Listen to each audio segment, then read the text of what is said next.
সুপ্রিয় শিক্ষার্থীবৃন্দ, সবাইকে অনুপম টিউটোরিয়াল চ্যানেলের পক্ষ থেকে স্বাগত জানাচ্ছি। তো আজকে আমরা আলোচনা করছি একাদশ শ্রেণী অথবা এইচএসসি ফার্স্ট ইয়ারের শিক্ষার্থীদের জন্য হিসাব বিজ্ঞান প্রথম পত্রের রেওয়ামিলের চ্যাপ্টার নিয়ে।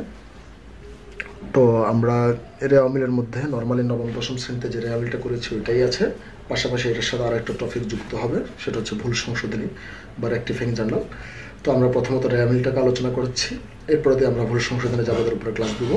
ফুল চ্যাপ্টারটাকে আমরা যেহেতু এখানে ভুল সংশোধনের একটা টপিক্স আছে, চেষ্টা করব 5টা কি 6টা ক্লাসের মতো কমপ্লিট করার জন্য, যতটুকু কমপ্লিট করা যায়। আর আমরা প্রথম থেকেই বলছি, আমাদের ভিডিওগুলো আপনারা যদি দেখেন ভালো করে, আপনাদের কোথাও প্রাইভেট পড়তে হবে না। তো যাই হোক, যদি ভিডিওগুলো যদি আপনাদের যদি উপকারে আসে বলে মনে হয়, শেষ পর্যায়ে পর্যন্ত দেখার পরে যদি বুঝেন যে, বা যদি আপনার মনে হয় না ভিডিওগুলো আপনার কিছুটা হলো আপনার উপকারে এসছে, 1% যদি উপকারে আসে, অনুগ্রহপূর্বক চ্যানেলটাকে সাবস্ক্রাইব করবেন এবং পাশাপাশি নোটিফিকেশন বাটনে চাপ দিয়ে রাখবেন, যেন ভিডিওগুলো আপলোড হওয়ার সাথে সাথে আপনার কাছে নোটিফিকেশন যায়। আর যদি ভালো লাগে তাহলে ভিডিওগুলো শেয়ার করবেন। তো আসুন আমরা 1 নম্বর ক্লাসের উপর আমরা আলোচনা শুরু করছি। তো আমরা জানি যে ভাই, রেওয়ামিলের মধ্যে দুইটা জিনিস, শুধু রেওয়ামিল না, পৃথিবীতে আপনার যাই হয় সব কিছুতে আমরা জানি দুটা পক্ষ লাগে। যদি কোথাও মারামারি হয় তাও দুটা পক্ষ, রাজনৈতিক দল তাও দুটো পক্ষ, এরপর যাই করেন দুটা পক্ষ লাগে। তদ্রুপ হিসাব বিজ্ঞানের ক্ষেত্রে দুটা পক্ষ, একইভাবে রেওয়ামিলের চ্যাপ্টারও ভাই দুইটা পক্ষ, একটা ডেবিট পক্ষ, একটা ক্রেডিট পক্ষ। তো খেয়াল করি ভাই, আমরা এখানে শুধুমাত্র লিখেছিলাম রেওয়ামিলে যেগুলো ক্রেডিট হয়। এখন এটা দ্বারা কি বুঝালাম মনে রাখবেন ভাই, রেওয়ামিলের মধ্যে ডেবিটের আইটেমও আছে, ক্রেডিটের আইটেমও আছে। ডেবিটের আইটেমগুলো অগণিত, মানে আনলিমিটেড আইটেম ভাই, ওগুলা মনে রাখা অনেকটা কষ্টসাধ্য ব্যাপার। বাট ক্রেডিটের আইটেমগুলো হচ্ছে তুলনামূলকভাবে অনেকটাই কম। তো সেই জন্য আমরা ক্রেডিটের সূত্রগুলো লিখে দিচ্ছি, আর ক্রেডিট ছাড়া বাদ বাকি যা চোখে পড়ে সেটাই দিয়ে দিবেন, আপনারা চোখ বন্ধ করে ডেবিট দেবেন। সাপোজ ক্রেডিটের মধ্যে যে আইটেমগুলো আছে এর মধ্যে আপনি পেলেন কি, আপনার নাম পেয়ে গেলেন, যাই হোক XYZ, যদি আপনি আপনার নামটা যদি পান, আগে চেক করবেন রেওয়ামিলের সূত্রের মধ্যে যে আপনার নামটা কি আপনার এই সূত্রের মধ্যে আছে কোথাও। যদি না থাকে তাহলে সেটাকে ডেবিট দিয়ে দিবেন, আর যদি থাকে তাহলে ক্রেডিট দিবেন ভাই। সোজা হিসাব, মানে খুবই সিম্পলি ব্যাপার এটা। তো আসুন আমরা আলোচনায় যাচ্ছি। তো আমরা 1 নম্বর সূত্রটা দিলাম কি, সকল প্রকার প্রাপ্তি ক্রেডিট। মনে রাখবো ভাই, আমরা কোনো আইটেমের সাথে যদি আমরা প্রাপ্ত বা প্রাপ্তি এই দুইটার যদি কিছুটা যদি আমরা কখনো চোখে পড়ে রেওয়ামিল করার ক্ষেত্রে, তাহলে চোখ বন্ধ করে ক্রেডিট দিতে পারি। যেমন সাপোজ বলা হইতে পারে আপনাকে প্রাপ্ত ভাড়া, তাহলে প্রাপ্ত ভাড়া প্রাপ্তি চোখে পড়ছে, সো এটা আপনার জন্য ক্রেডিট। বলা হইতে পারে বেতন প্রাপ্তি বা ভাড়া প্রাপ্তি বা সুদ প্রাপ্তি বা উপভাড়া প্রাপ্তি বা শিক্ষানবিশ সালামি প্রাপ্তি এক্সেট্রা, এনিহাও যাই বলা থাক, আপনার প্রাপ্তিটা চোখে পড়া মাত্র আপনি ক্রেডিট দিয়ে দিবেন। এরপরে 2 নম্বরে দিলাম আমরা সকল সঞ্চিতি ক্রেডিট, অর্থাৎ পৃথিবীতে আপনার যতগুলো সঞ্চিতি চোখে পড়বে, যেমন পাওনাদার বাট্টা সঞ্চিতি হবে না, যেমন পুঞ্জীভূত অবচয় সঞ্চিতি বা অবচয় সঞ্চিতি, বা মনে করেন যে আপনার দেনাদারের বাট্টা সঞ্চিতি এক্সেট্রা, পাওনাদায় পাওনা সঞ্চিতি, আপনার কাছে যদি কোনো সঞ্চিতি যদি আপনার চোখে পড়ে তাহলে সঞ্চিতিটাকে ক্রেডিট দেবেন। তবে মনে রাখতে হবে ভাই, শুধুমাত্র পাওনাদার বা প্রদেয় হিসাবের বাট্টা সঞ্চিতি ডেবিট। পৃথিবীতে যতগুলো সঞ্চিতি আছে তার মধ্যে শুধুমাত্র এই 2টা সঞ্চিতি চোখে পড়া মাত্র ডেবিট দিতে পারবেন ভাই, আর এছাড়া যত সঞ্চিতি আছে সবগুলো ক্রেডিট দিয়ে দেবেন চোখ বন্ধ করে ভাই। আবার 3 নম্বরে যাচ্ছে সকল ফান্ড বা তহবিল ক্রেডিট, অর্থাৎ আপনি যদি দেখেন ভবিষ্যৎ তহবিল বা প্রভিডেন্ট ফান্ড বা কল্যাণ তহবিল, ত্রাণ তহবিল এক্সেট্রা, যতগুলো তহবিল চোখে পড়বে সবগুলোকে আপনি ক্রেডিট দেবেন। তবে শুধুমাত্র নগদ তহবিল এবং ব্যাংক তহবিল ডেবিট, অর্থাৎ এই 2টা তহবিল যদি আপনার কখনো চোখে পড়ে তাহলে ওইগুলোকে ডেবিট দিবেন। এছাড়া যতগুলো তহবিল চোখে পড়বে সবগুলোকে আপনি ক্রেডিট দিবেন ভাই, চোখ বন্ধ করে, কোনো কিছু চিন্তা করার নাই। 4 নম্বরে চলে যাচ্ছি আমরা। 4 নম্বরে আমরা কিছু আইটেম নির্দিষ্ট করে লিখে দিলাম, যে আইটেমগুলো মেজরিটি টাইমে সচরাচর ডেবিট ক্রেডিট হয়। তো ফার্স্ট হচ্ছে মূলধন, অতিরিক্ত মূলধন, উত্তোলনের সুদ, হস্তান্তর ফি, বিক্রয়, ক্রয় ফেরত, ক্রয় বাট্টা, বই ফেরত, ব্যাংক জমাতিরিক্ত, ব্যাংক জমার ক্রেডিট উদ্বৃত্ত, অথবা ব্যাংক জমা লিখে আপনাকে ব্র্যাকেটে দিয়ে দিতে পারে, ক্রেডিট দিয়ে দিতে পারে। এরপরে ব্যাংক জমার সুদ, এরপরে পাওনাদার, তারপরে হচ্ছে প্রদেয় হিসাব, ক্রয় ক্ষতি এনার্জির, এটাও পাওনাদারের একটা অপর নাম, বিনিয়োগের সুদ, লগ্নির সুদ, সঞ্চয়পত্রের সুদ, বকেয়া খরচ বলতে যেমন বকেয়া বেতন, বকেয়া ভাড়া, বকেয়া ঋণের সুদ এক্সেট্রা আইটেমগুলো। এরপর দিয়ে প্রদেয় বিল, প্রদেয় নোট, দেনা, শুধু দেনা বলা থাকবে, দেনাদার না। মনে রাখবো ভাই, আমরা কোনো সময় দেনাদার বলা থাকে, দেনা বলা থাকে। যদি দেনা বলা থাকে তাহলে বুঝতে হবে এটা পাওনাদারের অপর নাম। সকল প্রদেয় যদি কোনো থাকে, যেমন প্রদেয় বেতন, প্রদেয় ভাড়া, প্রদেয় বিল এক্সেট্রা, শিক্ষানবিশ সালামি, আবার অগ্রিম শিক্ষানবিশ সালামি, প্রদত্ত ঋণের সুদ। আর প্রদত্ত হচ্ছে ঋণ, তবে মনে রাখতে হবে যেটাকে আমি লাল কালি দিয়ে লিখে দিলাম, সেটা হচ্ছে শুধুমাত্র প্রদত্ত ঋণটা ডেবিট। অর্থাৎ অনেক সময় আমাদেরকে দিয়ে দিবে প্রদত্ত ঋণ, মনে রাখতে হবে প্রদত্ত ঋণটা, অর্থাৎ ঋণের ক্ষেত্রে শুধুমাত্র প্রদত্ত ঋণ যদি বলা থাকে তাহলে তা ডেবিট হতে পারে। আর এছাড়া আমরা যতগুলো ঋণ দেখবো, যেমন বন্ধক ঋণ, সুদ ঋণ, ব্যাংক ঋণ, এরপরে যে কোনো নামের সাথে দিতে পারে, যেমন করিমের ঋণ এক্সেট্রা, যে কোনো ঋণ দেখা মাত্রই ক্রেডিট, শুধুমাত্র প্রদত্ত ঋণটা ডেবিট হয়। উপভাড়া, এরপরে দিই সেবায়, অনুপার্জিত সেবায়, অগ্রিম আয়, এরপরে হচ্ছে ব্যাংক আমানত সুদ, লাভ, মুনাফা, আগাম গ্রহণ, পুঞ্জীভূত অবচয়, সকল দেয়, দেয় কথাটা বলা যেতে পারে, যেমন দেওয়া বেতন এক্সেট্রা, এরপরে বকেয়া ঋণের সুদ, এরপরে হচ্ছে যাই অনাদায়ী খরচ, এরপরে হচ্ছে ব্যাংক ওভারড্রাফট। এই আইটেমগুলো যদি আমরা চোখে পড়ে কখনো, সবসময় আমরা এটাকে দিব আমরা ক্রেডিট। এখন কথা হচ্ছে ভাই, আমি আগেই বলেছিলাম যেহেতু রেয়া মিলে দুটা পক্ষ, একটা ডেবিট একটা ক্রেডিট, তো আমাদের এই আইটেমগুলো যদি চোখে পড়ে, যে আইটেমগুলো লিখলাম, এই আইটেমগুলো যদি চোখে পড়ে, এগুলোকে আমরা চোখ বন্ধ করে সবসময় আমরা ক্রেডিট দিতে পারবো। এখন ভাই বুঝতে হবে বাকি আইটেমগুলো, যেমন সাপোজ বলা হলো আমাদেরকে বেতন।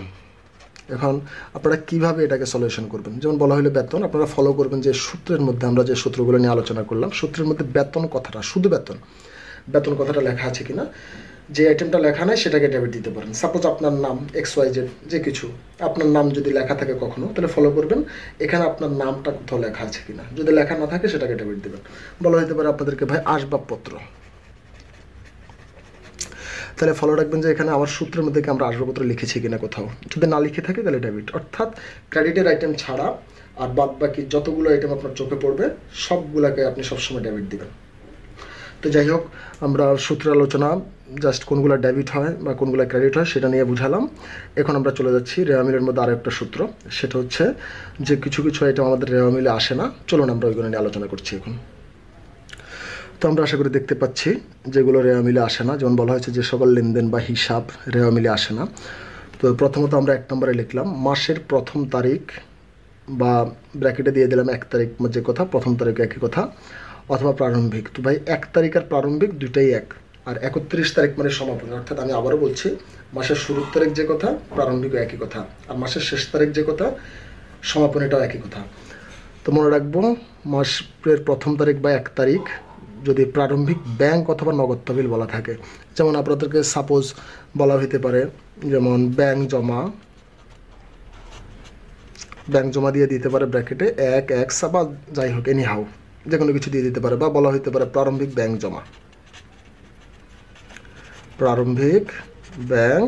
জমা। তো মনে রাখবো ব্যাংক এবং নগদ তহবিলের বেলায় যদি আগে বা পরে 1 তারিখ বা মাসের প্রথম তারিখ বা প্রারম্ভিক এগুলোর যদি কোনো কিছু উল্লেখ থাকে তাহলে সেটা রেওয়া মিলে আসবে না। এখন আমরা আরেকটা কথা জানি ভাই, আমরা মনে রাখবো যে কোনো জিনিসের একটা প্রারম্ভিক থাকে, একটা সমাপনী থাকে। যদি মনে রাখবো প্রশ্নের মধ্যে আমাদের দুটা জিনিস থাকতে পারে, একটা প্রারম্ভিক একটা সমাপনী। তো মাথায় রাখতে হবে ভাই, যদি একটা যদি আসে তাহলে পরেরটা আসবে না, যদি প্রারম্ভিকটা আসে সমাপনী আসবে না, বা আপনার যদি সমাপনীটা আসে প্রারম্ভিকটা আসবে না। জাস্ট আপনাকে এতটুকু ফর্মুলা মাথায় রাখতে হবে, তাহলে আপনি অঙ্কগুলো ইজিলি করতে পারবেন। আর তাহলে যেটা বলছি, আমরা আবার আলোচনায় চলে যাচ্ছি প্রথম থেকে। মাসের প্রথম তারিখ, 1 তারিখ বা প্রারম্ভিক ব্যাংক ও নগদ তহবিল যদি বলা থাকে, ব্যাংক এবং নগদের আগে বা পরে যেখানেই হোক প্রারম্ভিক বা 1 তারিখ যদি বলা থাকে, ওইগুলো রেওয়া মিলে আসবে না। এরপরে 2 নম্বরে লিখলাম আমরা যে কোনো সম্ভাব্য বলতে কি বুঝি ভাই, আমরা জিনিসটা হইতেও পারে নাও হইতে পারে, এটা কোনো সিউরিটি নেই। সো মনে রাখবো যদি কোনো সম্ভাব্য রিলেটেড কিছু বলা থাকে, যেমন বলা হইতে পারে সম্ভাব্য ব্যাংক জমাতিরিক্ত, বা সম্ভাব্য বেতন, বা সম্ভাব্য ভাড়া এক্সেট্রা, এরকম যদি সম্ভাব্য রিলেটেড যদি কিছু থাকে তাহলে মনে রাখবো সেগুলো রেওয়া মিলে আসবে না। এরপরে হচ্ছে মাসের শেষ তারিখের 28, শেষ তারিখ 28, 29 দেওয়ার উদ্দেশ্য, যেমন কখনো কখনো ফেব্রুয়ারি মাস 28-এ হয়, আবার যদি লিপ ইয়ার হয় তখন সেক্ষেত্রে মাসটা 29 হতে পারে, কোনো মাস 30-এর আছে, কোনো মাস 31-এর আছে।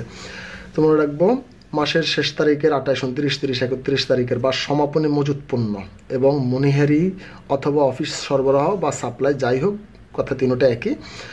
তো এগুলোর ক্ষেত্রে এগুলো সবাই রেওয়া মিলে আসে না। আমি আবারও বলছি, সাপোজ আপনাকে বলা হইলো মজুত পণ্য দিয়ে তারা ব্র্যাকেটে দিল 30, 12 বা যে কোনো একটা সাল দিয়ে দিল, মনে রাখতে হবে এটা রেওয়া মিলে আসবে না। বা মজুত পণ্য না দিয়ে তারা দিতে পারে আপনাকে সমাপনী মজুত পণ্য, মনে রাখতে হবে এগুলো রেওয়া মিলে আসবে না, এটা হচ্ছে নর্মাল সূত্র।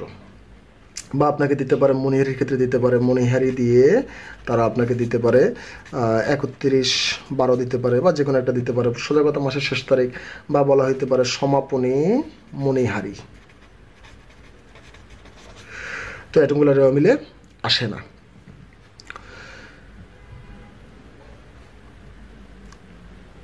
তো এই হচ্ছে আমাদের মূল সূত্র। এখানে একটা আমরা নোট লিখেছি, নোটটা মোস্ট ইম্পর্টেন্ট। এখন আসি আমরা অঙ্ক করার শুরুতে দেখতে হবে প্রশ্নের সমন্বিত ক্রয় আছে কিনা। আমি আবারও বলছি, রেওয়া মিল যখন শুরু করবেন এই জিনিসটা ঝামেলা হয় 3 নম্বর আইটেমের ক্ষেত্রে, সেজন্য এই জিনিসটাকে নোট আকারে লিখে দিলাম। রেওয়া মিল যখন শুরু করবেন তখন অঙ্কের মধ্যে ফলো করবেন ভাই কি ক্রয় আছে নাকি সমন্বিত ক্রয়। মনে রাখবেন ভাই, যদি ক্রয় থাকে তাহলে সমন্বিত ক্রয় থাকবে না, যদি সমন্বিত ক্রয় থাকে তাহলে ক্রয় থাকবে না, যে কোনো একটা দেওয়া থাকবে। আর যদি প্রশ্নে যেটা বলছিলাম, যদি প্রশ্নে যদি সমন্বিত ক্রয় আছে কিনা দেখতে হবে। এবং যদি দেখেন যে আপনার আছে, তাহলে যদি প্রশ্নের সমন্বিত ক্রয় থাকে তখন এক অথবা প্রারম্ভিক মজুত পণ্য রেওয়া মিলে না এসে 30-31 সমাপনী মজুত পণ্য রেওয়া মিলে বা রেওয়া মিলে আসবে। অর্থাৎ আমরা খেয়াল করি ভাই 3 নম্বর সূত্রটা, 3 নম্বর সূত্রটা আমরা বুঝিয়েছিলাম। সচরাচর সমাপনী মজুত পণ্য বা মজুত পণ্যের সাথে যদি 30 বা 31 তারিখ মাসের শেষ তারিখ দেওয়া থাকে তার রেওয়া মিলে বেসিক্যালি আসে না, বেশিরভাগ সময় আসে না। কিন্তু যদি প্রশ্নে যখন আসে না সমাপনীটা, তখন মনে রাখবেন ভাই প্রশ্নটা ফলো করবেন, দেখবেন যে প্রশ্নের মধ্যে সমন্বিত ক্রয় থাকবে না, শুধু ক্রয় লেখা আছে। কিন্তু যদি প্রশ্নের সমন্বিত ক্রয় আপনি দেখেন তাহলে সূত্রটা চেঞ্জ হয়ে যাবে। তখন সূত্র চেঞ্জ হয়ে কী হবে, যেহেতু যদিও নর্মালি সমাপনীটা আসবে না, বাট সমন্বিত ক্রয় থাকলে তখন উল্টে গিয়ে সমাপনীটা আসবে, প্রারম্ভিকটা আসবে না। আমি আশা করি বিষয়টা বোঝাতে পারছি। তো যাই হোক, আমরা আজকের আলোচনাটা এখানে সমাপ্ত রাখছি। সো ভিডিওটা কেমন লেগেছে অবশ্যই কমেন্টস করে জানাবেন। চেষ্টা করছি আমরা এমনভাবে ভিডিওগুলো করার জন্য যেন আপনারা প্রাইভেট পড়তে না হয়, অর্থাৎ ভিডিওগুলো প্রথম থেকে শেষ পর্যন্ত দেখলে এতটুকু অ্যাসুরেন্স দিয়ে বলতে পারি ভাই আপনারা প্রাইভেট পড়তে হবে না, এটা অনেকটা গ্যারান্টি সহ বলা যায়, নো ওয়ারেন্টি। তো যাই হোক, ভিডিওটা কেমন লেগেছে জানাবেন। আর যদি ভালো লাগে বা আপনাদের যদি উপকারে আসে ভিডিওগুলো, যদি মনে করেন যে আপনাদের কিছুটা উপকারে আসতে পারছি এই চ্যানেলের দ্বারা, সো ভিডিওগুলোর চ্যানেলটাকে একটু সাবস্ক্রাইব করবেন এবং নোটিফিকেশন বাটনে চাপ দিয়ে রাখবেন এবং নিজেদের বন্ধুদের কাছে শেয়ার করবেন। তো সবাই ভালো থাকবেন, সুস্থ থাকবেন, ধন্যবাদ সবাইকে।